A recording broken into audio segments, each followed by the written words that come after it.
So welcome everybody to another It's All About Shipping. It's our virtual series, and today we're launching a new concept, the Global Legal Roundtable, bringing together 7 legal minds from around the globe. So good morning to those in the States, good afternoon to those in Europe, good evening to those in Singapore. I think COVID-19 has been quite challenging in many legal aspects. And there's a lot to share from different jurisdictions. So the thought was today to bring together all these experts from around the globe, each serving their own jurisdiction, to share some thoughts on the most pressing matters at the moment, of what we have been challenged with as legal professionals in the maritime field and beyond. So welcome guys to the show. It's a pleasure to have you. Today with us today, we've got Torgeir Willumsen, who's resident partner in Singapore at Simonsen Vogt. Lorenzo Macchi, who is based in Rome, founding partner of MEPLAW. Krishna, based in Dubai, who's the CEO of Nimble Legal. Magdalene, based in Singapore, again, founding director of AsiaLegal LLC and HFW AsiaLegal. Konstantin Krasnokutskiy, I cannot say your surname, I'm sorry, Konstantin. Krasnokutskiy, you got it right. Okay, not bad, not bad. Who is based in St. Petersburg, the managing partner of Navicus Law. And from New York, Chalos, the founding member of Chalos & Co. PC International Law Firm. And because we've only got a very short time and I want you to cover as much as possible, let's go straight to what has been the impact of COVID-19 in your jurisdiction, generally in your environment, what you had to deal with as professionals, what you have seen the most. Torgeir, since you're top on the screen, if you want to go ahead and start with your perspective. Yeah, sure. Thanks for that. So I'm Norwegian as a citizen, but I'm based in Singapore, and I've practiced actually most of my career in Asia. First in Japan, and then in Singapore. So to say I have one foot in Norway and one foot in Asia. So that's kind of my perspective. I'm also dual qualified both in Norway and the UK. I think if we just take a bird's eye view of this whole situation, I mean, it has had a massive impact on the shipping industry in general. On the other hand, the vessels have been trading, and there's not been a disruption to trade as such. So that's very different compared to, for instance, the aviation industry, which has been absolutely devastated. But what we've seen is that there's a huge difference between the different segments of shipping. So you have dry bulk and container shipping that's been hurt a lot. The cruise industry, which has been hurt even more. Cruise ship is the last place you want to be during an epidemic or pandemic. You have car carriers that have also similarly been hurt a lot. Nobody's been buying cars the last few months. And then you have the tanker industry that has been booming. So it really depends where you've been positioned. In terms of the more sort of specific legal aspects and the challenges that I've seen, I think crew change has been a big issue. It's become bigger and bigger as crew members have been stuck on board vessels for a longer and longer time period. So it's really come to the forefront, and finally we see some changes there by both states, sort of loosening the restrictions a bit. Another area where we've seen a lot of issues have been sale and purchase of vessels. We've seen, first of all, it's very hard to inspect a vessel now, so it's the volume of trade has been down there. Deliveries, we've seen vessels that are supposed to be delivered in China at the height of the pandemic there. Obviously didn't happen. There's been a lot of disruption there. Again, crew change. It's not so easy to sell or buy a vessel if you can't get the crew in. So there's been a lot of issues there. On the more specific legal side, courts have been closed. It's been the case both in Norway and Singapore. Although we have seen virtual hearings that have sort of taken at least some of the cases, so there has been progress there, but I still think you see a lot of delays, and you will see a lot of delays going forward as well. The last point I'll briefly mention, clothing on top of this, where like a lot of other manufacturing industries have been badly hurt by all the restrictions that have been in place. As a topic we'll get back to a bit later. So I think I'll just pass the baton on to the next speaker. Yeah, I think quite a few subjects that we will also be analyzing later in the show. And Lorenzo, from your side, obviously Italy has hit quite badly and at the very early stages.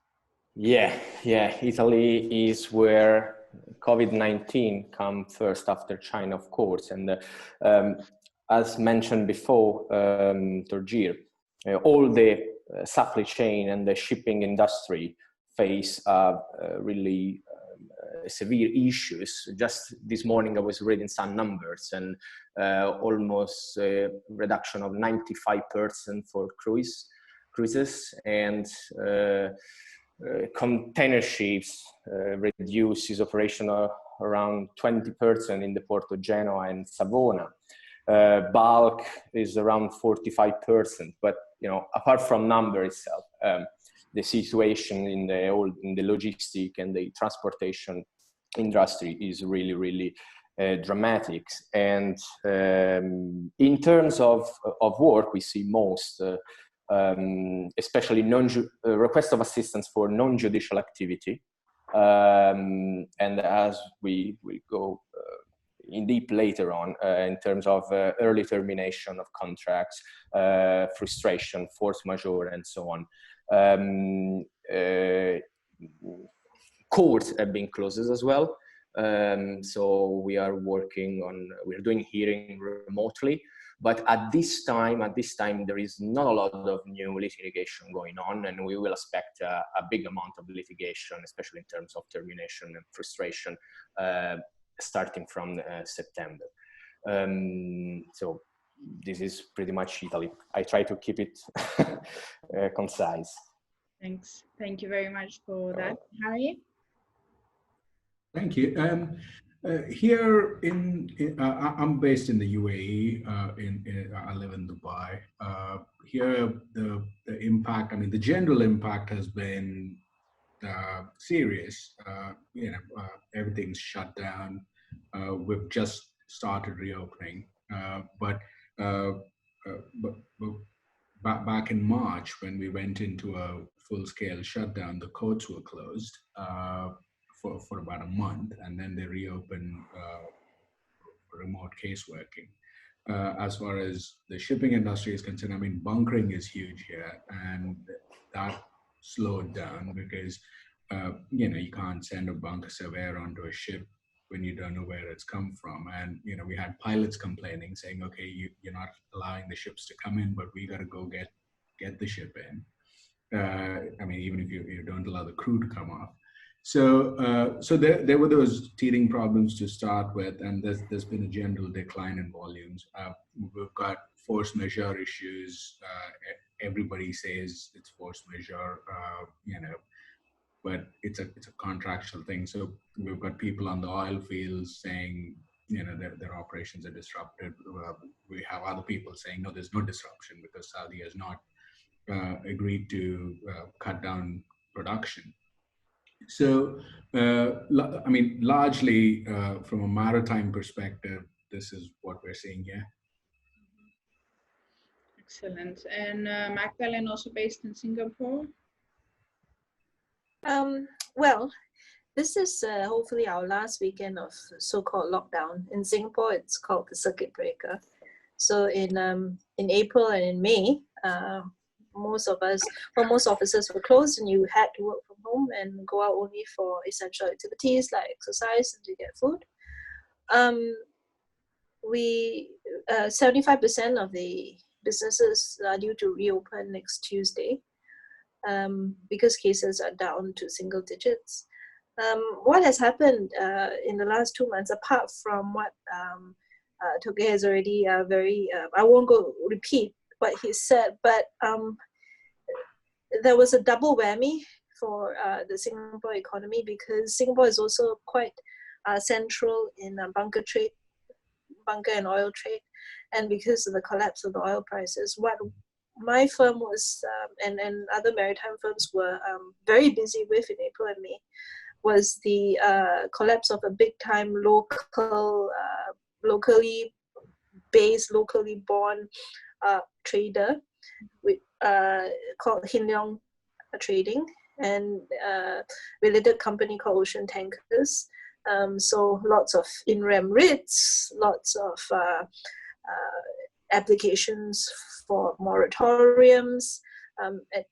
Eventually, the court heard applications for interim judicial managers to be appointed and granted those applications. So moratoriums are in place, and the hearings were done via Zoom. So although it wasn't a COVID related, but because this took place during the COVID circuit breaker, you had a 55-party Zoom court hearing. Wow. for that hearing. So historic things are happening. Also, this batch of law students were all called via Zoom. So that's how it's impacted people at work and on their daily lives, I suppose. Interesting stuff. And Joanna, here in the UK? Hi guys. So I think everybody's seen our news about how we're handling things and all the great things that our Prime Minister is doing or not in view of COVID. We've had lots of government intervention. I'm sort of the hybrid of the group, I think it's fair to say, because the mainstay of my practice is around aviation and travel. So my marine involvement is mainly with cruise lines, actually, who, as Torgeir said earlier, and I think Lorenzo commented on it, have taken a massive beating. In fact, the industry as a whole is between 80 to 90% down. Lots of people trying to reshift bookings into 2021, which is looking quite positive.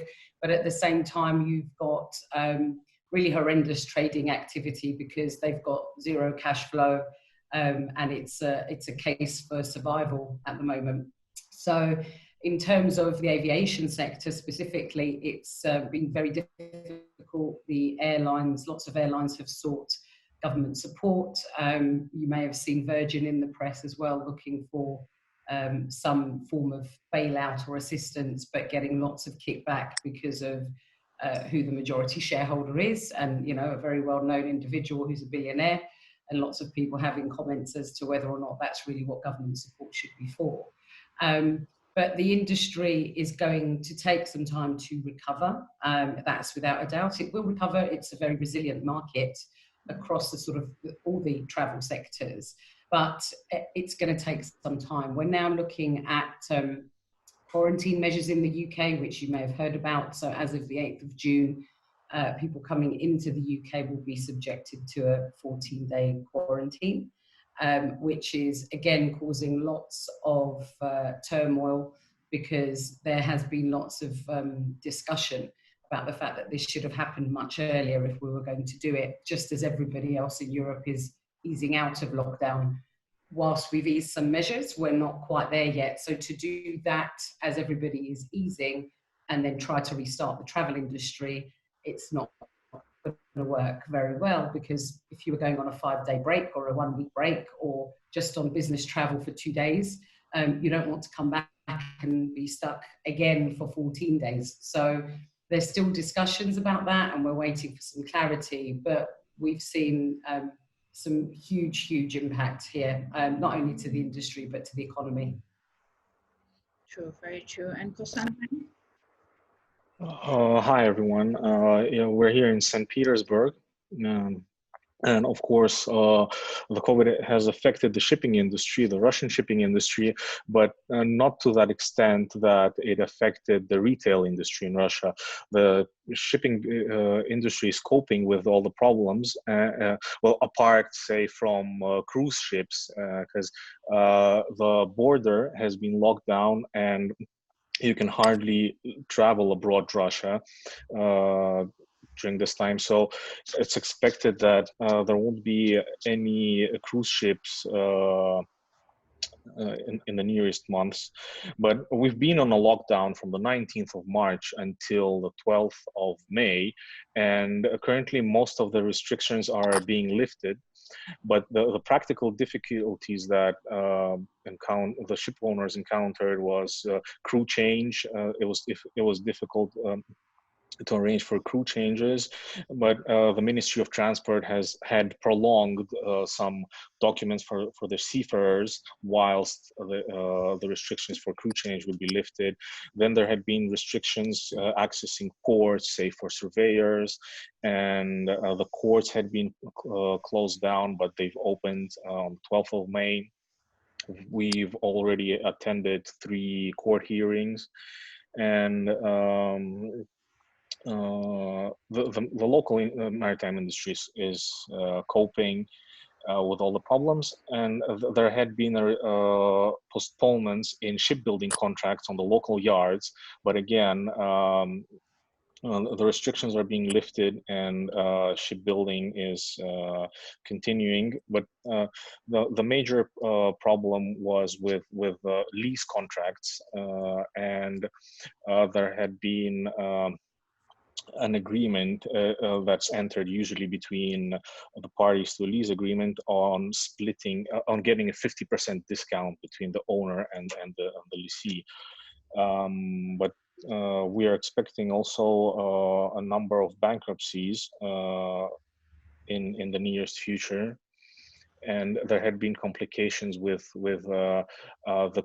the urgent cases, the urgent court cases that we were dealing with. For example, bankruptcy, we couldn't, things had to be postponed until the courts opened, like sale of assets, but that's all left behind 12th of May.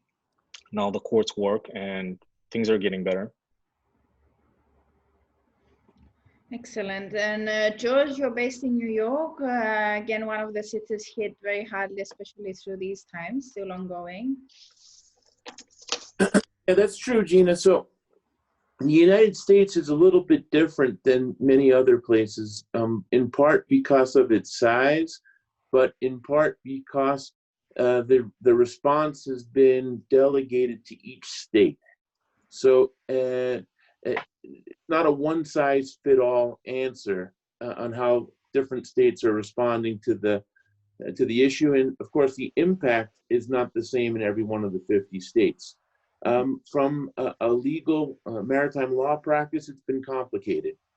We have maritime cases that primarily get routed to the federal courts, and we have many, many different federal courts throughout the United States. While they're supposed to be uniform, they often in practice are not. For sure, the procedures that have been put in place, for example, we've been doing many things telephonically or by Zoom or other online meeting spaces with some of the courts, and other courts have done nothing, and they won't do anything. The state court system is even more complicated. Most have been, while officially open, functionally shut down. And of course, New York also serves as a center for maritime arbitrations. While I'm aware that there's been a few attempts to go forward with hearings, I'm not aware of any actual hearings successfully proceeding, at least not through completion during this time. Some good news to share, that we have been able to arrest and attach ships during this time.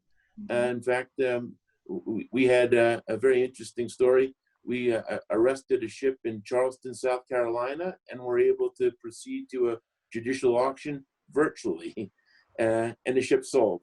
We attached the vessel last night in Houston, and while the marshals did not want to act, they did.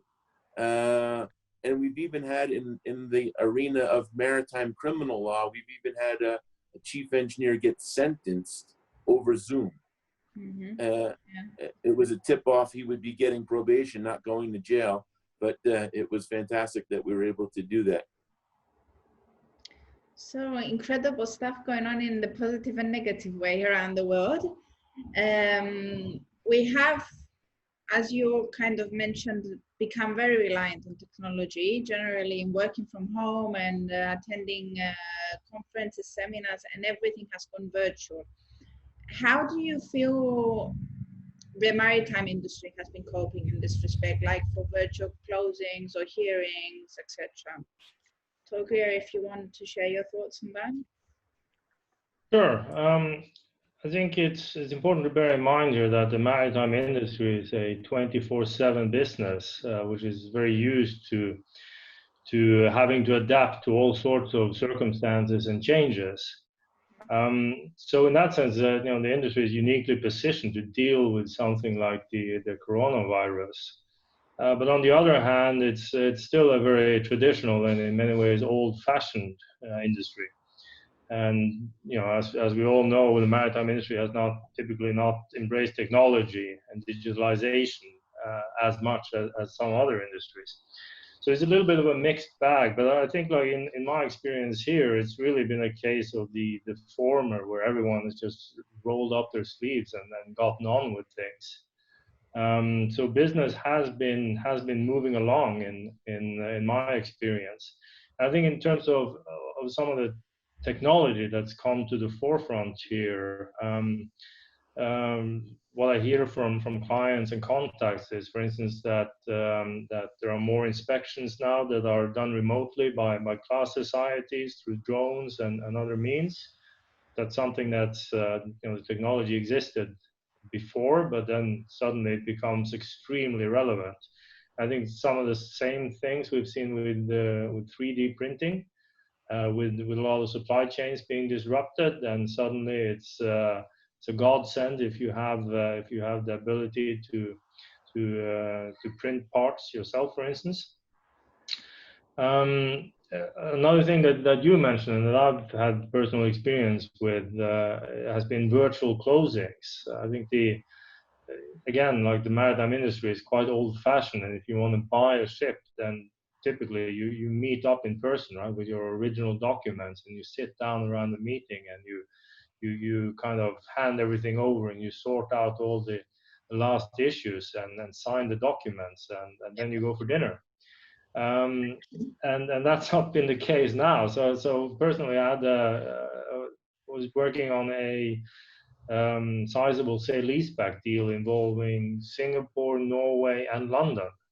And originally, the plan was to have a traditional closing meeting, and the plan was originally to have it in London. And then London went into, or the UK, into lockdown mode. So that was sort of off the table. And then we kind of, a little bit back and forth. And then the obvious solution was, okay, let's do the closing meeting in Singapore, which is still open for business. This was back in March. But then time marched on a little bit, and then suddenly there was a lockdown in Singapore as well. And then everyone was scratching their heads and said, okay, well, guess we just have to do it remotely. Everybody wanted to do the deal, and essentially that's what we did. So there were no originals handed over, there were no people meeting, nothing, everything just done via the phone calls and email, and that was through my 14 years as a maritime lawyer, that's the first time I've done that. So that's definitely a change. But I mean, if you look at other industries like the aviation industries, and personally, not something I deal with. I have a lot of colleagues of mine who do that, and there the norm is a virtual closing. Like they never meet up if you want to buy a plane. You never meet anyone to do that. Just line everything up with the parties and the registry. So we'll see if this is something that will catch on a bit more in the maritime industry. We can hope so, at least. Hopefully, yes. Did you also have the dinner virtually after the close? No, that's been postponed. Yeah. So.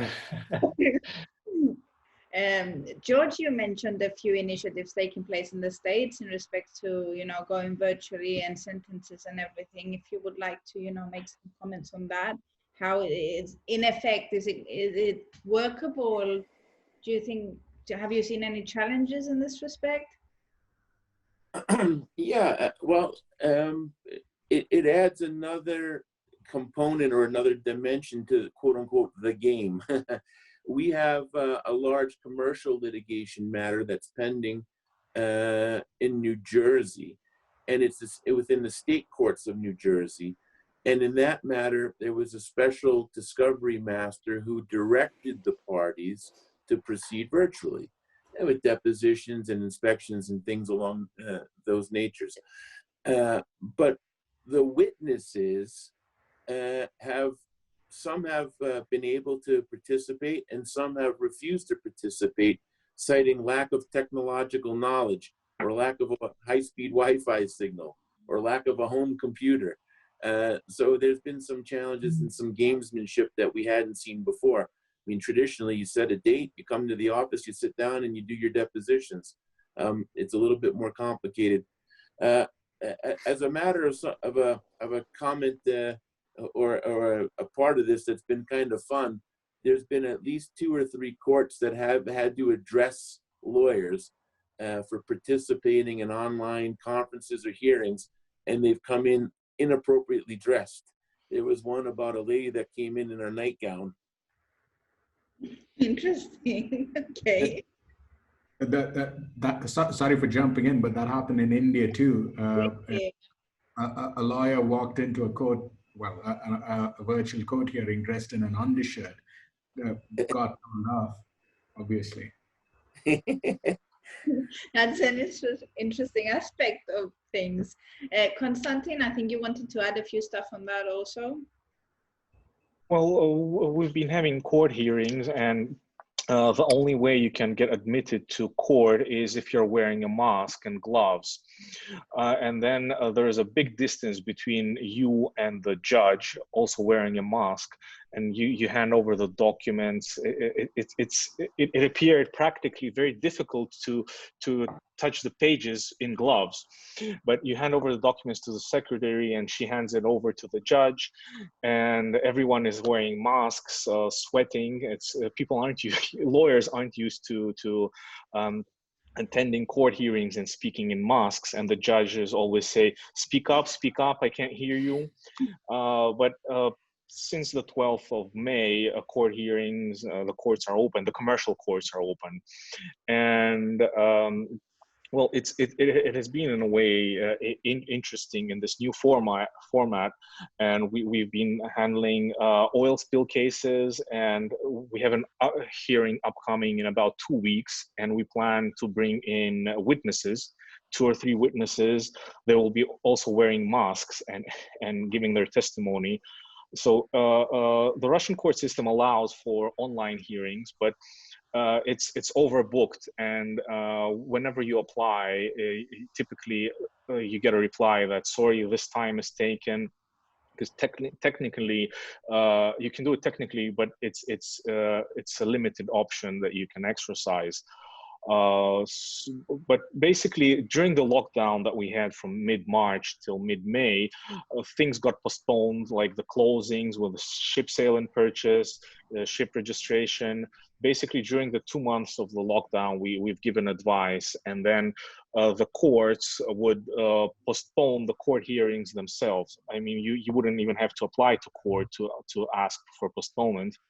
And it's a nightmare now because all the court hearings that had been piling up for the last 2 months, they're all appointed for end of May and beginning of June. So it's going to be a very, very busy month catching up with all the court work. True. And now moving on from this new virtual reality and going on to the legal aspects that we have been facing, it has been said that one of the most popular searched legal terms during COVID-19 has been force majeure, and how this can be interpreted, applied. Is it applicable? Is it not? So I'm very excited that I've got people from around different jurisdictions to share their thoughts on this and what you've been seeing, the applicability in your own home courts, etc. Lorenzo, do you want to go first? Yeah, sure. All right.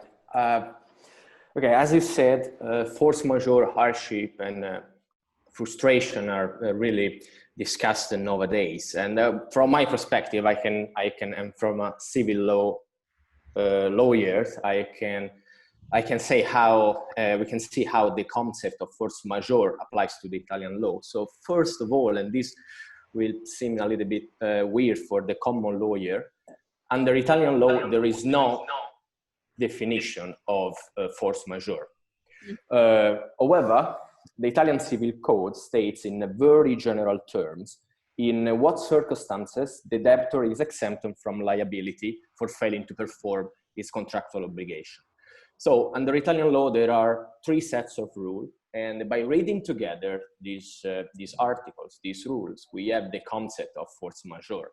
So the first rules provides that the debtor is liable for damages arising from his failure to perform unless he proves that such failure was due to a cause not imputable to him, not attributable to him, not due to him. So second provisions provides that the debtor is relieved of its obligation when the performance becomes totally and irreversibly impossible, once again, for a cause not imputable to the debtor. And finally, if one of the performance becomes impossible, then the contract is terminated. So everything, as we can see, is extremely connected to the concept of not imputability. And the concept of not imputability is crucial to determine whether or not the debtor can be excused.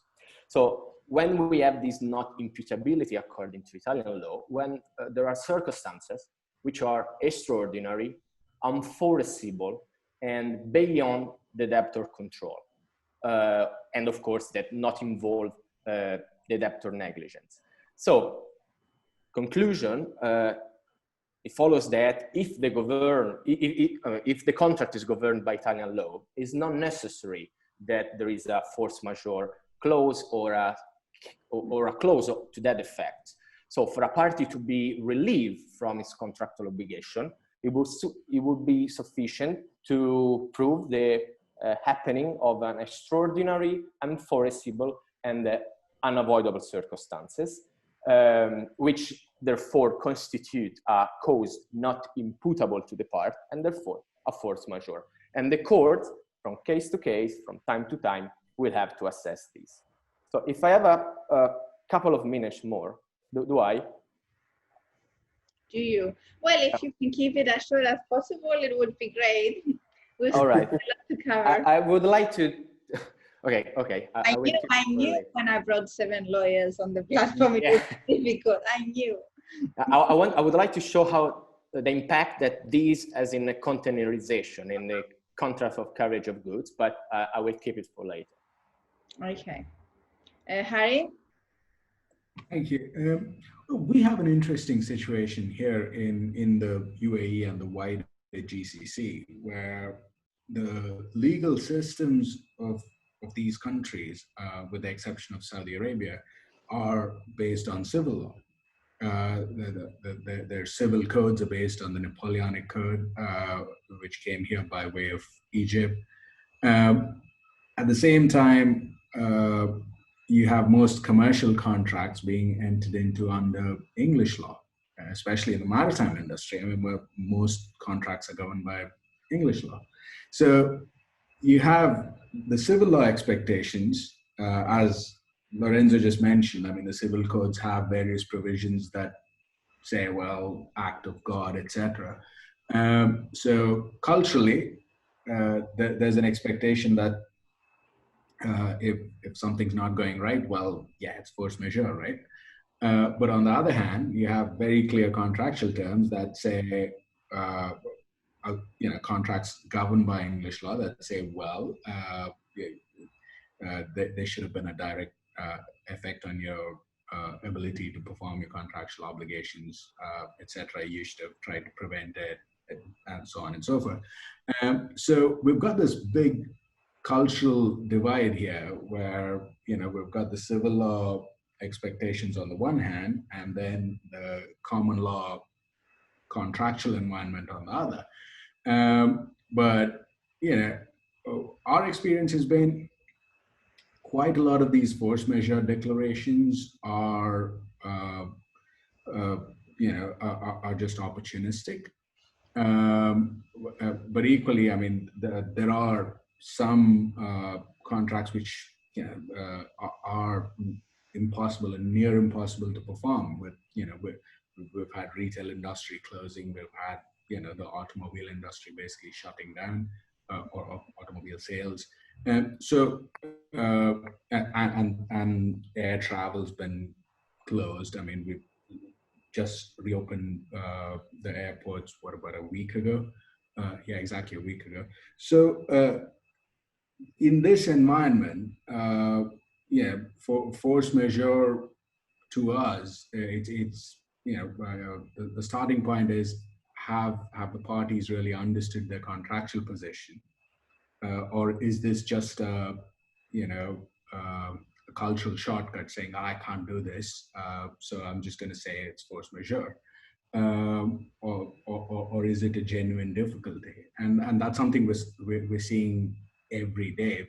That there's contracts in the offshore industry, contracts in the wider charter parties. So yeah, I mean, it is a live issue. We're seeing in various aspects of the shipping industry here, we're seeing force majeure declarations and people, getting into disputes about that. I mean, we've got currently about 3 arbitrations ongoing relating to force majeure declarations. Definitely a very popular term. Magdalene, in Singapore, how's that going? Well, we are a common law country, Mm-hmm. quite based on the English law system. And under common law, if your situation is that clear-cut, a totally unforeseeable event that has occurred, which renders your performance practically impossible, you don't need a clause. You can rely on the common law concept of frustration. Mm-hmm. Of course, the threshold is high, but those are for clear-cut cases, so you don't need a clause. So if your case is not so clear-cut, then you have to look through your contract again at the back, the clauses at the back of your contract that you probably didn't look at when you negotiated it and signed it. Under miscellaneous, sometimes under the force majeure clause, if your clause is 2 sentences long, likely not very helpful. If it's 2 pages long, it's likely going to be much more helpful to parties.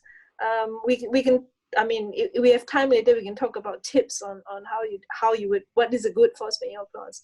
But under common law system, those are the 2 main things concepts you can rely on. However, there is something else, which is statutory or legislative intervention.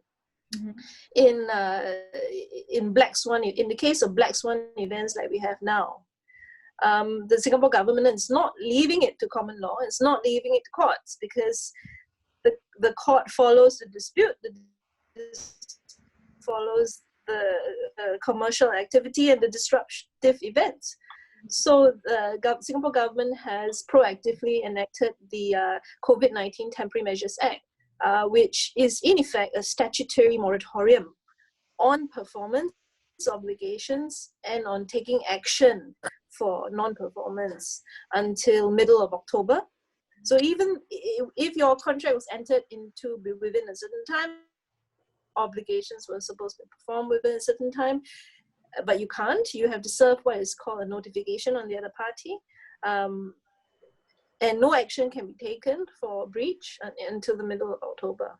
And there's provisions also for the appointment of an assessor to resolve the dispute. So this is an overarching layer over your common law doctrines of frustration and your contractual clause, FM clause. This is statutory intervention. Excellent.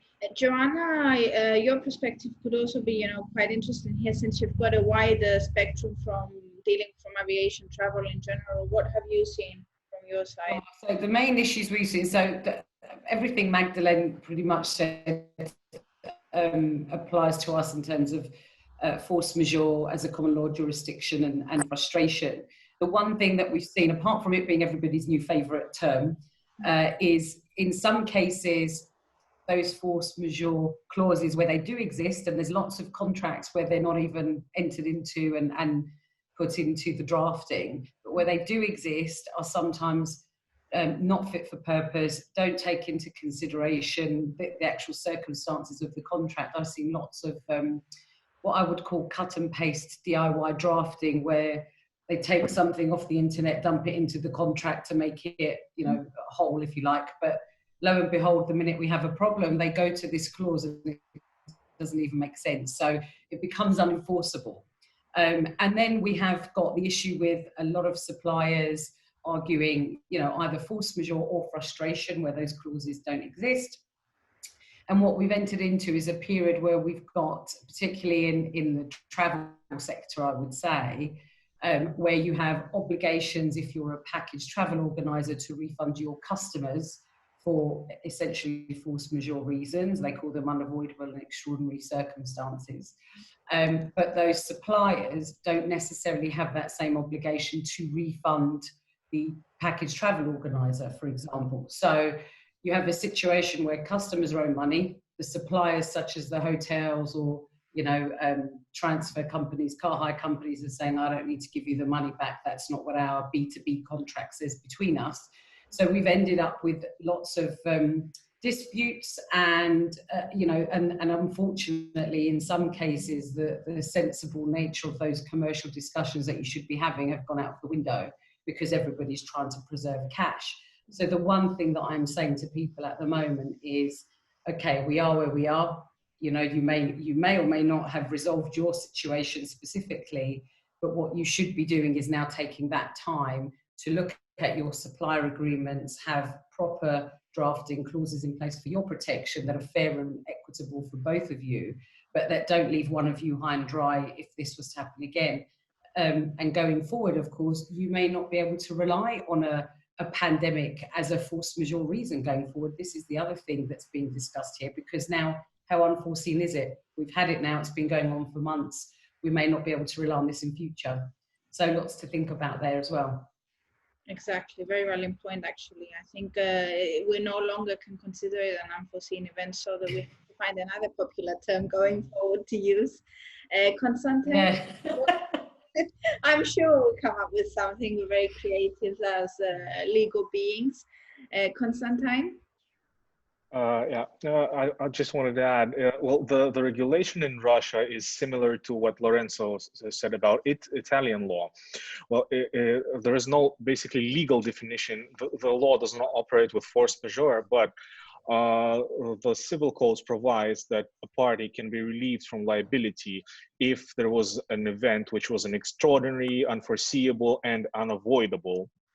And then the question is decided on a case-by-case basis, whether it was extraordinary, unforeseeable, and unavoidable. And in Russia, typically, from the Soviet times, there are chambers of commerce and industry that issue letters saying, well, this event was a force majeure, but that doesn't work that simple, because consideration is given to the specific contract, whether the party could not avoid these circumstances. And the court would actually look into the date of the contract, because now it has been going for months. And well, basically it's going to be decided on a case-by-case basis. But the starting point would be that you won't be penalized for non-observance of the specific terms of the contract. For some contracts, you could be relieved from liability. Russian contracts typically operate with some standard force majeure clause, and which sometimes gives the possibility to terminate the contract if the force majeure event is in place for, say, more than 30 days. It's a common clause in Russian contracts.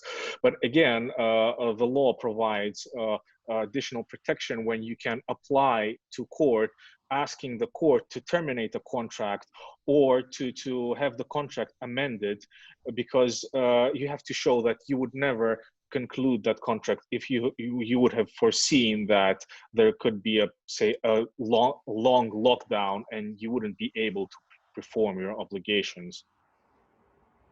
True. And George, from the state side, New York, rather? Yeah, well, it's more or less the same. The question of whether you can validly declare force majeure is a question of foreseeability. Mm-hmm. Many times, and maybe even most times, it's not a genuine force majeure, it's a price majeure. And so somebody wants to take advantage of a situation.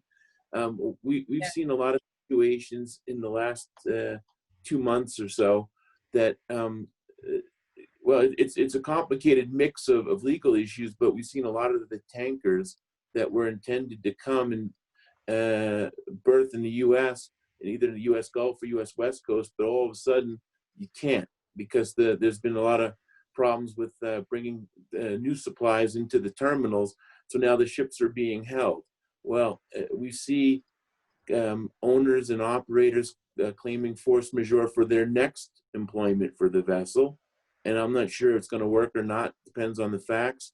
But we've also seen a huge number of demurrage claims arise from that. And of course, in the tanker sector, even though there is a potentially a valid force majeure issue, as a matter of fact, the question, of course, is it a price majeure? Because who wants the oil when the price has gone down so much? Or the other way, when the price moves up unexpectedly. True. Lorenzo, is there something you wanted to add before we go to the next topic? Very briefly, though, please. Yes, if I do have a couple of minutes, I would like to show under Italian law how the fact that there is no definition of force majeure impact the containerization, and the very specific topic of demurrage and detention due to delay to return the empty containers after the free time period is expired. So very briefly, as we know, bill of ladings and terms and conditions of a line do not generally have a specific exclusion from payment of container demurrage in case of force majeure event. However, in Italy, the outcome of this kind of disputes depends on the qualification of the contract. Why? And this is very, very surprising indeed. Italian case law affirm that the supplying of containers by the shipping company does not constitute a sort of ancillary obligation to the main contract, to the contract of carriage. Rather, is a totally independent and separated contract governed by the provision of Italian law and falls under the lease contract. So it's a rent of containers.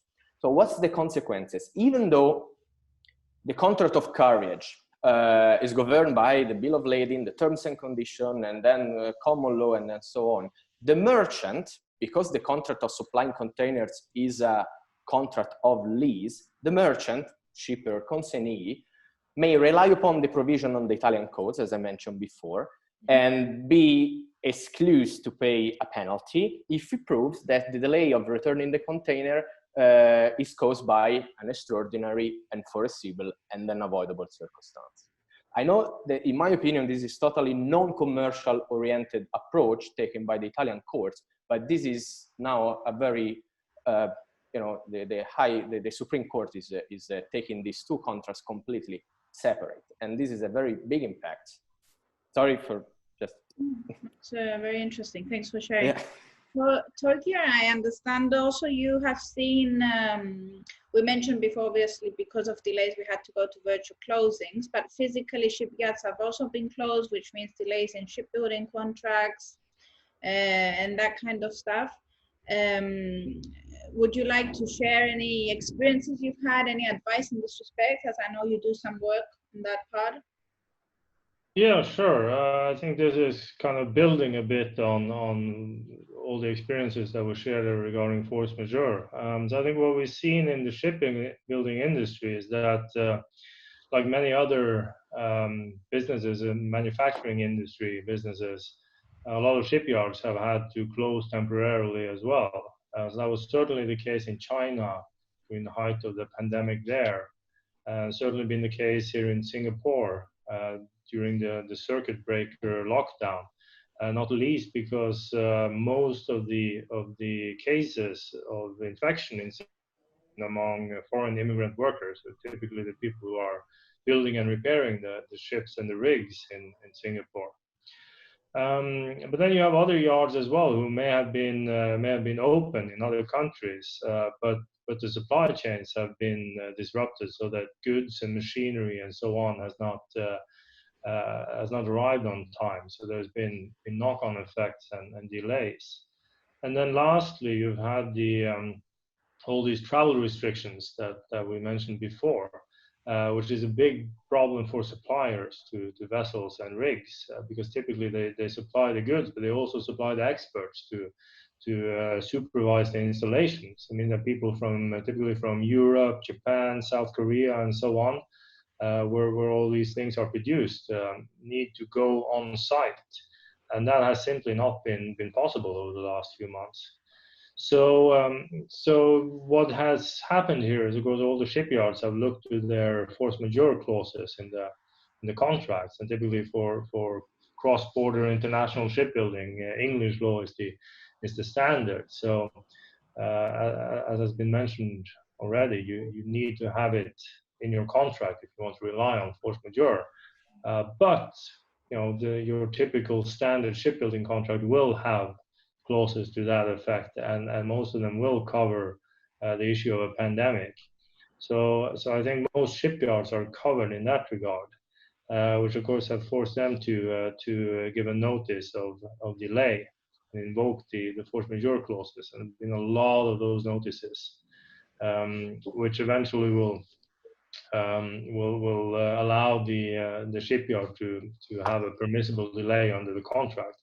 Although that's a starting point, but it's not necessarily that clear cut, because you still need to prove causation. So the shipyard does have to prove that it was the pandemic that caused the delay and not something else. So of course, if you're already delayed and then you're using this as an excuse, which I'm sure a lot of yards have done, then that's a different story. So I'm quite sure that we will see a lot of disputes arising out of these issues going forward.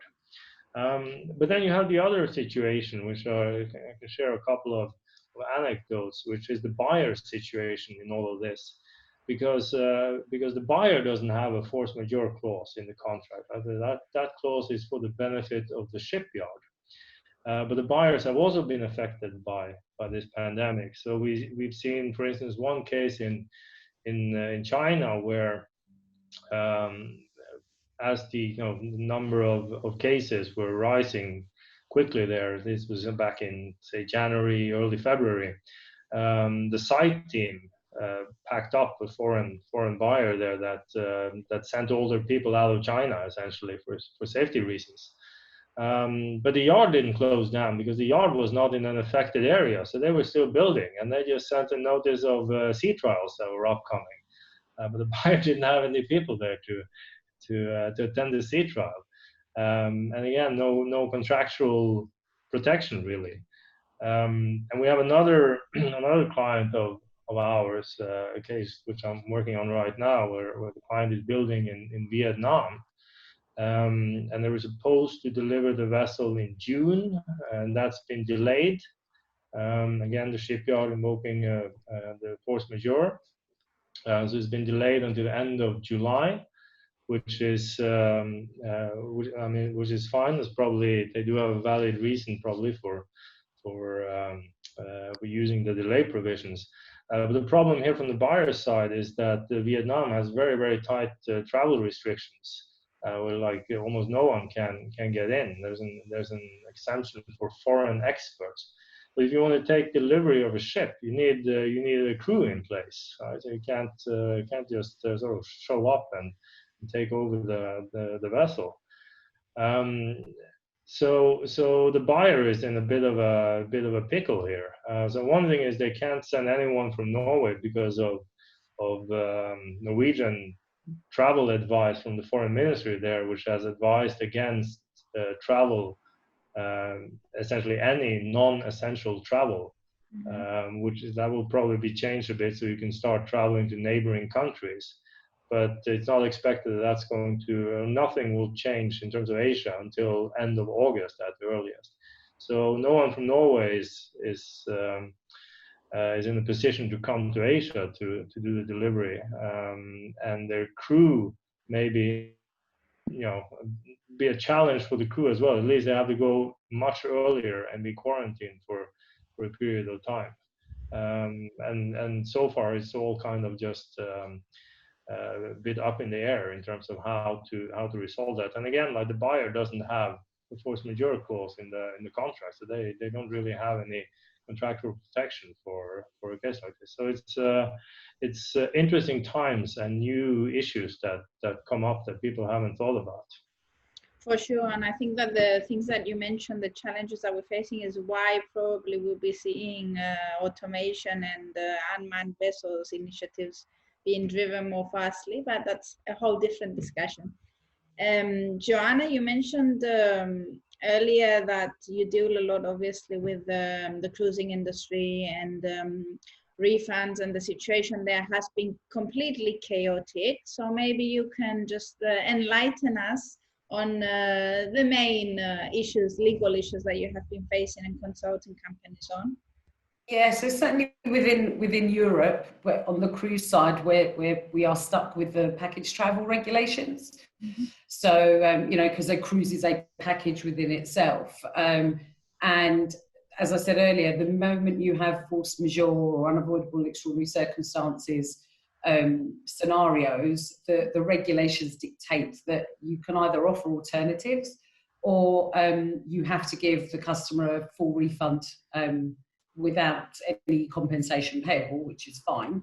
The problem that we had as an industry, and the cruise industry had just the same, is there were no alternatives you could offer. So automatically, that full refund obligation kicked into play, and you're supposed to make those refunds within 14 days. What's happened is that because there was this massive eruption of the floodgates opened in terms of refunds. In the normal course of business, you don't get thousands and thousands of people seeking refunds at the same time. So it had a big impact on cash flows, and people are coming up with alternative options. So the cruise industry was very good actually at coming up with additional cruise credits and voucher schemes, things like this, to try and incentivize people to just move their bookings rather than take those full refunds. But that's been the biggest issue that people have had. And you've had organizations and trade associations like ABTA backing what they're calling refund credit notes, so that the financial protection that the consumer has under package travel remains in place. And if they issue the credit note in a certain way, then that means their money's protected until they either rebook or take their refund for a certain period of time. But it's been, you know, the biggest problem we've had is lots of people are administering those rules in different ways. So where as well there's been lots of lobbying of the government to ease and relax the package travel regulations for COVID-19, and there's been discussions at EC level as well, that hasn't happened. And so there's massive pressure on the industry, which was undoubtedly the first industry to be affected by COVID, and then quickly followed up with, you know, other leisure, hospitality, restaurants, pubs, you name it, retail outlets, all affected. We're now in a long queue of people that are looking for assistance.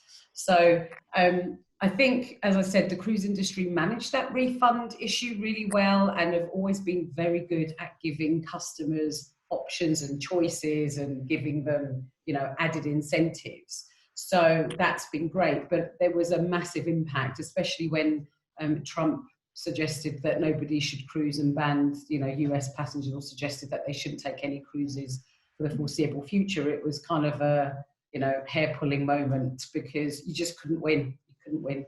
As the world was going into lockdown day by day, they were bereft of choice. Yeah, true. Magdalene, you want to add something? I see. Very quickly. Two cruise ships are currently being used in Singapore to house recovering foreign workers who've had COVID.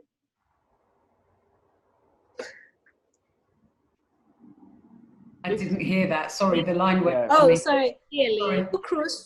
Two cruise ships. Yeah. Are currently being used. They're docked in the Singapore Cruise Center, and they're currently being used to house recovering foreign workers who have had COVID.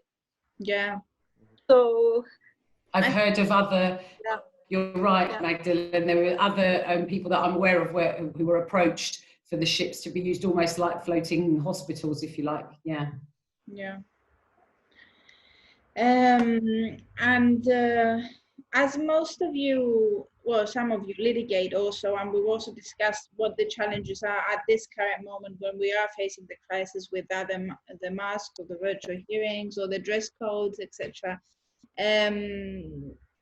What do you foresee going forward? So, like, I know Harry, George, Magdalene, Konstantin, you're mostly involved with the litigation part.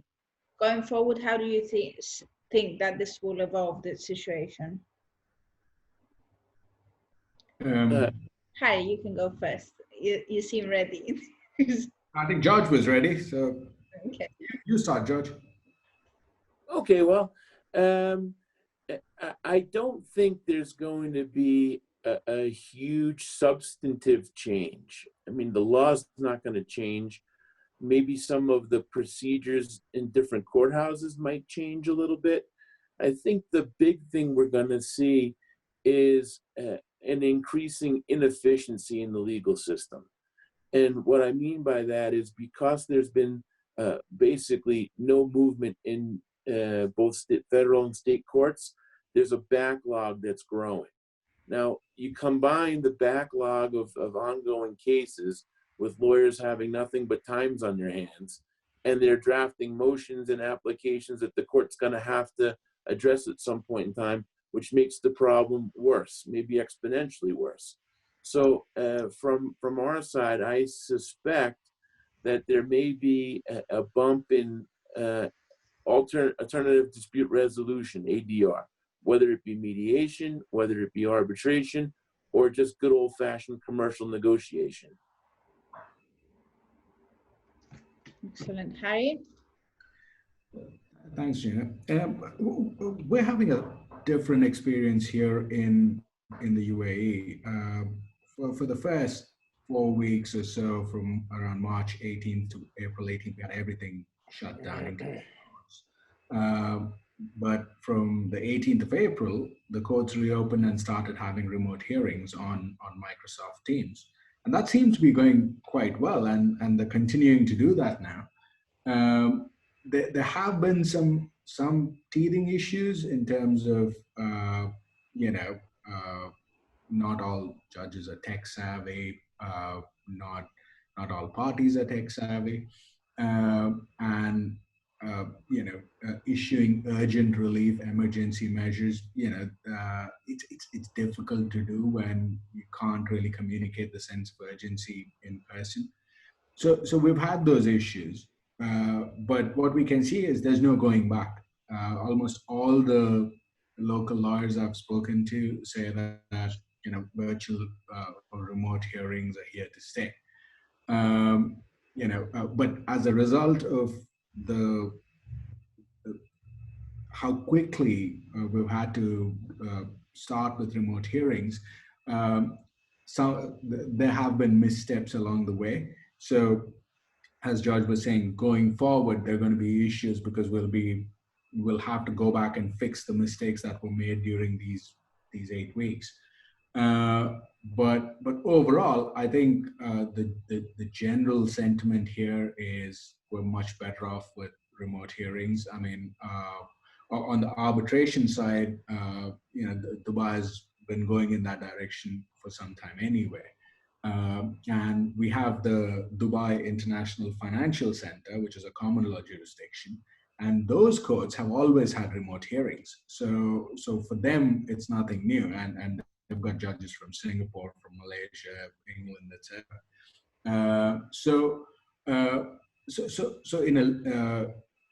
From a Dubai or U.A.E. litigation perspective, yes, I mean, this has been good in terms of the process, in terms of speeding things up. But again, as George said, there's not going to be any substantive impact. I mean, one possible substantive impact might be in terms of how you assess witness evidence. I mean, how you could, some judges say, well, you can they can look at a witness and take a view as to whether he or she is lying, and can you really do that over a Zoom call? There's been some research that says that on these virtual calls, people are automatically come across as less trustworthy than they do in person. Really? Apparently, it's some research, not me making this up. So I don't know how that's going to impact the quality of justice delivery, but purely from a process perspective, I think, I mean, this has been a welcome disruption. Mm-hmm. Konstantin? Yes, as I said, the courts opened up on the 12th of May, but there has been the changes that happened. There had been an increasing amount of documents filed electronically to court. I mean, that system was in place for years, and sometimes we saw judges actually say that, why did you bring in all that paper? We don't want to touch it. File everything electronically and we'll print it out. So that's a change we've seen, but generally Russian judges would prefer oral hearings, and the parties as well. What was said now about witnesses, it could be hard to both identify the witness over a Zoom call, or to trust the witness. And I've also read some reviews about trustworthiness over a video call.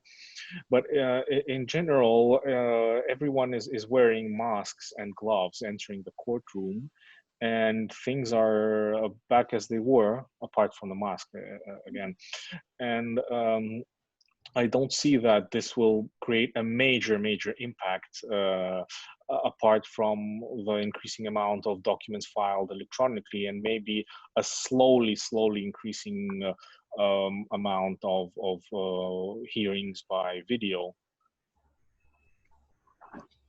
Very interesting stuff. And Magdalene? Yeah, well, we are just coming out of a 2-month lockdown. So usually the court vacation will be in June, which would then create a bigger backlog. And but so because of that, the court has said they're not going on their court vacation in June. They will start with virtual hearings as the default mode of hearings in June. And how does that change practice?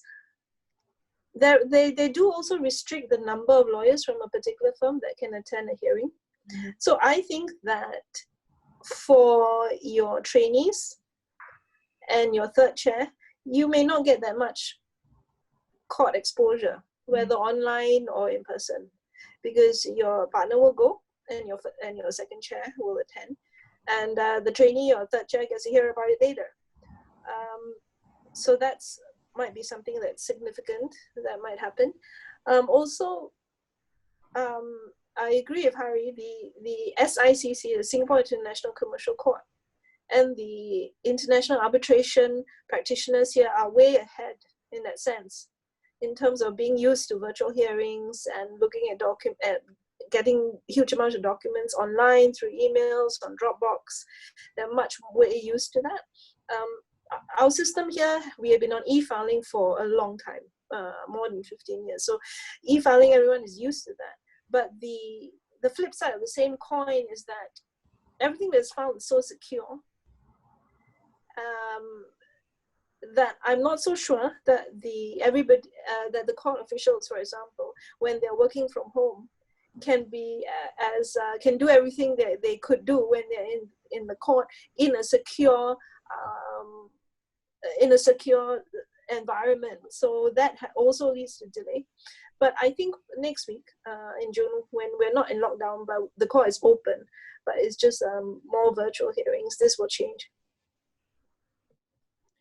I think it would be very interesting following how this will be going forward. We should do a panel in a few months' time and see what happens, what you have to share then. Even though unfortunately we're kind of running out of time and I need to wrap up, there is an important other legal aspect I wanted to maybe have I think Lorenzo and I don't know if Joanna could add from the aviation side before we go into concluding remarks from all.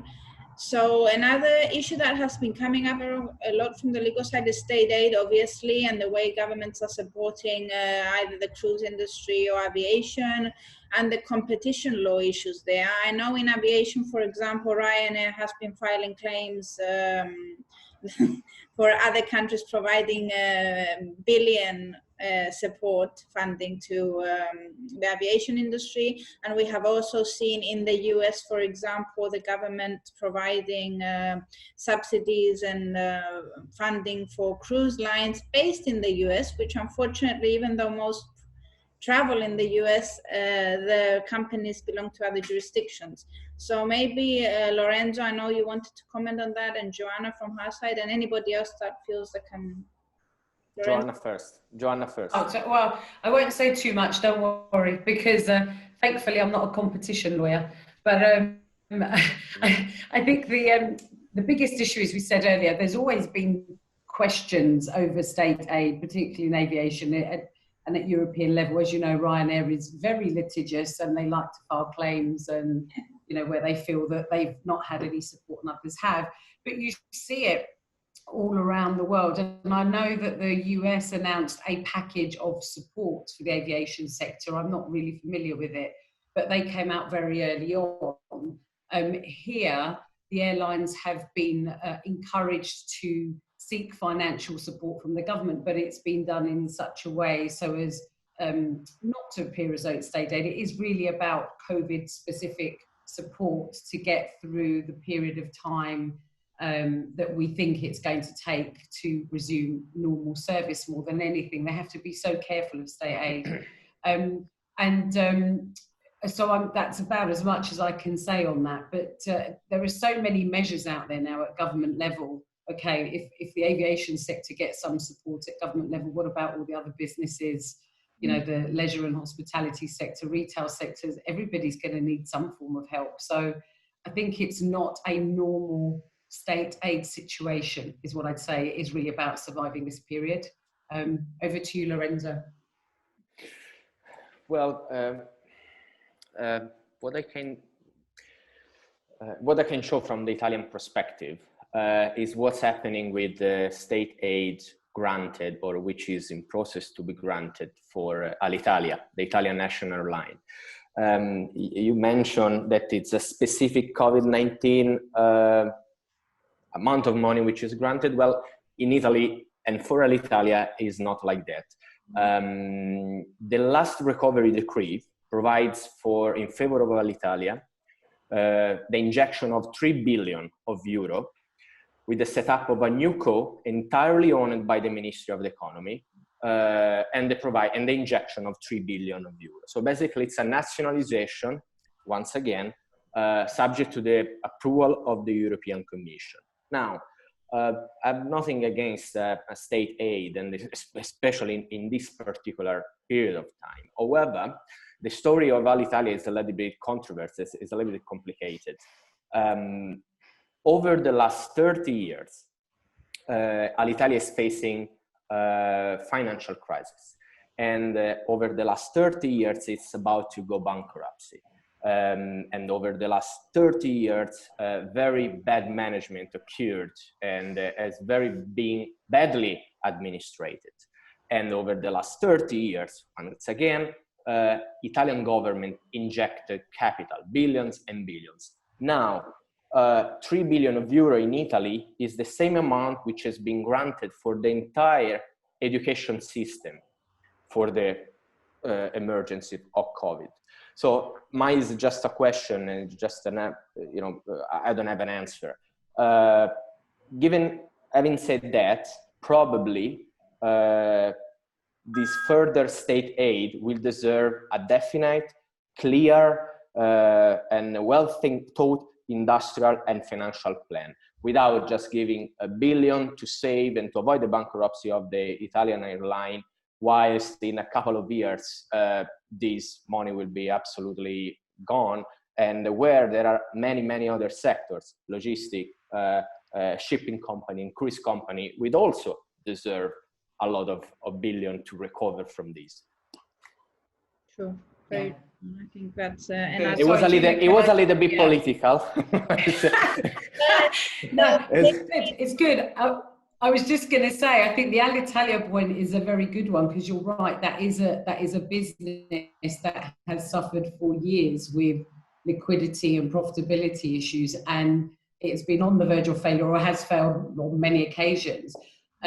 So I think that is quite a specific issue. Some of the businesses now, for example, that are seeking that support are looking for government backing for a short-term period. And that's why I think it has to be looked at. You're right, to bankroll businesses that would not otherwise have survived doesn't seem fair. So it has to be specific and based on a business case about longevity, rather than bailing businesses out willy-nilly. I mean, aviation, and they say it here when they're doing the government briefings, aviation is the backbone of a lot of, countries, quite frankly, just to be able to move people and goods and things around quickly. And this is why a lot of the airlines, and probably why Italy has come to the rescue of Alitalia again, is because they don't want to be without a flag carrier or a national carrier of some description. That's the only thing that I would probably say about that. But you're right, Lorenzo, you're spot on. And also 10,000 people losing their jobs.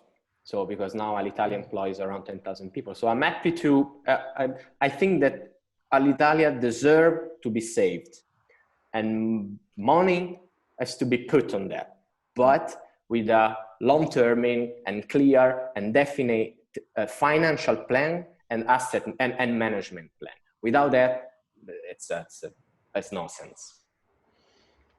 True, very true. Absolutely. And unless somebody wants to add something on that, I'll go to the last question for your concluding remarks. You can all have an input in this, because unfortunately we are running out of time and need to wrap up. I know in Singapore it's quite late also.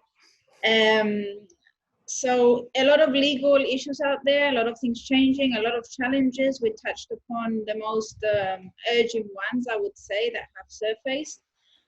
What would you say are the lessons learned in our profession from COVID-19, and what companies should be noting as legal considerations? Any gaps you detected from your experiences? Any need you foresee for policy reform? Any thoughts on that, just as a closing statement before we close today's show? Torgeir, do you want to go first? Yeah, it's I mean, it's interesting times. Yeah, I think there's a lot of lessons to be learned. There's also, it's very company specific, depending a bit what you've been exposed to. But going, I think it's what a lot of people don't do, which they definitely should do more of, is to do a you know, do an evaluation when the dust has settled, and then actually go through your contracts and see how well you're protected for whatever you've been exposed to, and also all these other things that you hear about, that things that we have discussed today. I think that would be a very useful exercise. I don't think a lot of people will do it, but they should. Excellent. Harry? At a general big picture level, the big impact that I see is going to be on hiring, employment, because I mean, I've lost track of how many times clients have engaged me without ever having met me, but I've rarely ever come across an employer that said, "Yeah, I never met the guy, but I hired him." You know, so that is in our future. We're looking at a future in which we're going to have kids coming out of university who are graduating virtually or remotely. They're being admitted to the bar remotely. So why can't they be interviewed and hired remotely as well? I mean, I was hired through a video interview 15 years ago. But still, that was followed by in-person meetings, etc. But that is going to be the predominant way of hiring people and working with absolute newcomers. So that's where we need to focus. A lot of companies need to refocus their training, their early training, because both in the maritime sector and the legal sector, we have a lot of emphasis on hands-on, face-to-face training, but that's going to become necessarily remote. So that's what we need to prepare for. True, very interesting points. Konstantin? Well, I would add that as an example, like our office, half of the people are now working from home. They prefer to stay to work from home, whether the other half are fed up sitting home during the lockdown and they work in the office. So we'll see more and more technology in our life and more remote work. Basically, I don't see that many things will change. And well, as the immediate future, we expect a lot more work in terms of bankruptcies. We have a bankruptcy law practice. Companies are going to go bankrupt, at least in Russia, a lot of them. And well, things will continue as they were. I don't think that there'll be any major change. Okay, and Magdalene? For parties to a contract, going forward, I would pay more attention to not just the force majeure clause, because the force majeure clause is probably step 3 of the protections you should have for yourself, to protect yourself from unintentional defaults. You have to look closely at your default clause as well. So you should give yourself a timeline to rectify defaults. Maybe add in a reasonableness element to your default before you are considered to be in default, or before the other party can call an event of default. So that should be your first line. And then you have your FM clause, your force majeure clause, should not be your first line of defense in a situation like this. You should have good default clauses. You should have good liquidated damages clauses that don't trigger too easily, that have a lot of built-in mechanisms to resolve disputed amounts. There may be, and for payment of undisputed amounts. You should also look at your dispute resolution clauses. It occurs to me that whereas now we're very used to having either choice of court or arbitration, perhaps going forward, you may want a situation where if you can't go to that chosen court, you have to arbitrate within a certain time. Because arbitration in a lot of jurisdictions are easier to kick off than court proceedings, depending on the jurisdiction that you choose. So that may be something people want to work into their future contracts. So choice of law, choice of jurisdiction, choice of your dispute resolution. Very useful advice there. George?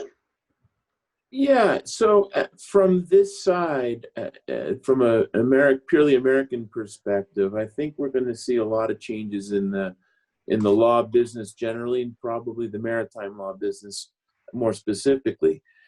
I think the days of having giant law firms with giant office space and multiple floors and high-rise buildings is probably going to come to an end pretty swiftly. Why? I think people have been able to work efficiently remotely. I think people are going to say, wait a minute, why am I living in the suburbs and doing a 2-hour commute every morning and every night? I think there'll be people leaving the cities for quality of life. We saw some of that post-September 11th in New York City, where businesses went up to Connecticut or New Jersey or out to Long Island. We're based in Long Island, although we went before September 11th. But I'm not sure what that means. If law firms can save money on their overhead expenses, and they probably will pass on some of the savings to clients through lower rates. But if you can do it more efficiently, does that mean greater salaries for professionals and staff? Maybe so. The one thing I'm really hoping for when we come out of this is that we all learn to really appreciate when we're together. It's not going to be an imposition to take an evening and go for a dinner together or go for drinks together or have a lunch together because you have a brief due the next day. You're really going to enjoy the time together, because that's what I miss the most. Yeah, I think we kind of all feel you on that. Lorenzo? Yeah, me as well. From the purely Italian perspective, I want to add, I would say, two things. First, funding. Shipping and logistics sector needs to be financed to survive to this crisis. Especially the cruise sector needs money right away. Cruise sector, ROPEX, and plus, in general terms, fiscal benefit and suspension of taxes for the next years for all the transportation and logistic industry.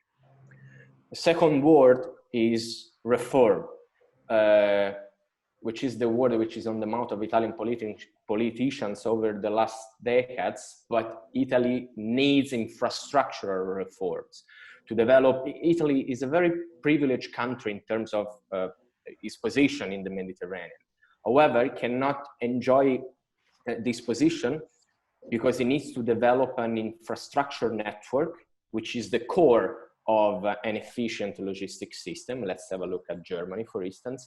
So we need to invest now into multimodal transportation, develop the rail system, find a way to link the rail system with this port.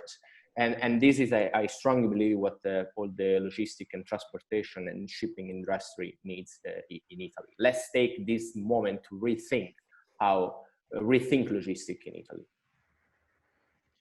Very, very, very valid point there. And I think there's a few countries that should be taking these into considerations to help their industries, the local industries. And Joanna? Yeah, so I touched on it earlier, and I think Magdalene covered a lot of it, but I do think now is a great time to look at all of your contracts, get your house in order, look at changes to your business model, your operations, just to get yourself streamlined and ready for that bounce back.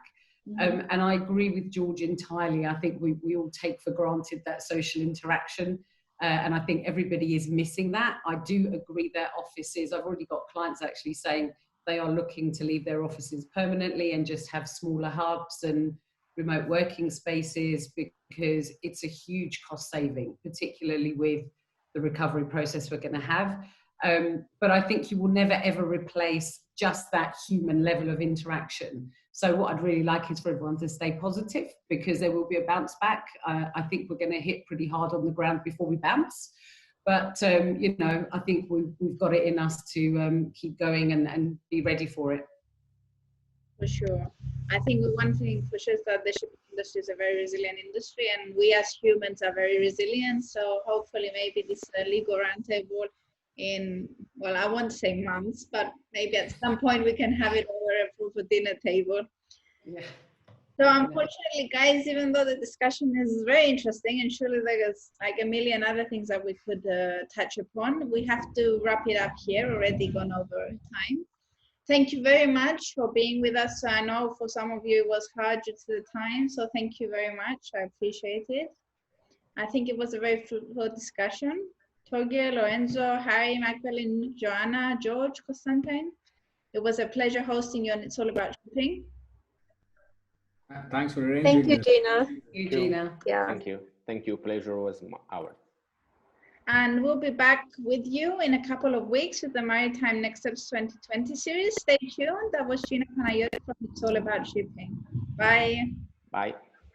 Bye.